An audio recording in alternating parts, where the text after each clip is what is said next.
Night club চালু করেছিল।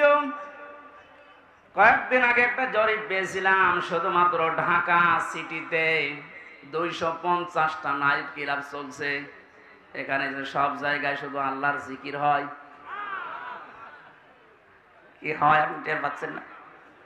এগুলো যারা করেছিল, আপনি তো রায় দিয়েছিলেন, তাদেরকে সাপোর্ট দিয়েছিলেন। এই লোকটা ক্ষমতা পেয়ে, আপনার ভোট পেয়ে, রায় পেয়ে, চেয়ার পেয়ে, এই যে নাইট ক্লাব গুলো চালু করে আল্লাহর জিকিরের পরিবর্তে নাফরমানি চালু করেছে।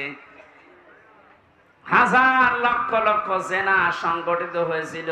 শুধু একা পাবে না, আপনার এই রায়ের কারণে আপনার আমল নামায় ফ্ল্যাক্সি লোড হয়ে যাবে। এখন যদি বলেন আমার তো ফ্ল্যাক্সি খোলা নেই, খোলা লাগবে না, এমনি খুলে যাবে, কারণ আপনি তো খুলে দিয়েছেন। অনেক মানুষ এমন আছে, তারা বলবে রব্বুল আলামিন আমি তো হজ করিনি, আমার নামের আগে হজের সওয়াব লেখা, কোন কারণে? আল্লাহ পাক বলেন বান্দা আমি জানি তুমি হজের সমর্থ ছিল না, হজ করতে পারোনি।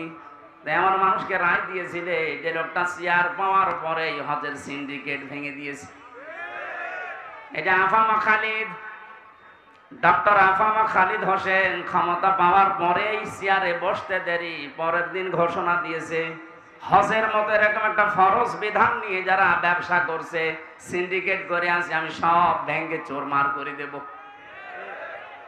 এইরকম মানুষগুলোকে যদি 151 জন আমরা পাঠাতে পারি, হজ সহ যত আল্লাহর বিধানের সাথে দেশে আজ তামাশা করা হচ্ছে সবগুলো আমরা ভেঙে দিতে পারবো।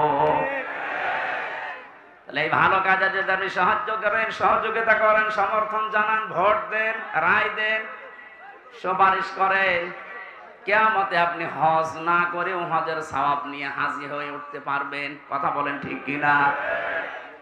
এই জন্য বারবার আমি স্মরণ করাচ্ছি, যাকে আপনি সামনে নিয়ে স্লোগান দিচ্ছেন এই লোকটার চরিত্র কিন্তু আপনি জানেন।